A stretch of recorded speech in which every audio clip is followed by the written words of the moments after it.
So hey guys, இந்த வீடியோல வந்து பாத்தீங்க அப்படின்னா we are going to see about for the third party situation.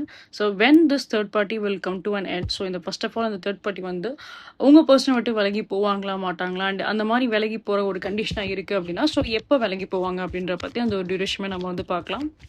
சில பேருக்கு வந்து பார்க்குறப்போ ஒரு நெக்ஸ்ட் 4 மந்த்ஸ்க்குள்ளேயே அவங்க வந்து விலகி போகலாம், 6 மந்த்ஸ்க்குள்ளே விலகி போகலாம், 8 மந்த்ஸ்க்குள்ளே விலகி போகலாம். Okay, max to max we can see the 8 months kind of a concept here. Okay, யூனிவர்ஸோட ரோல் வந்து இங்கே பெரிய ரோலாகவே வந்து இருக்கு.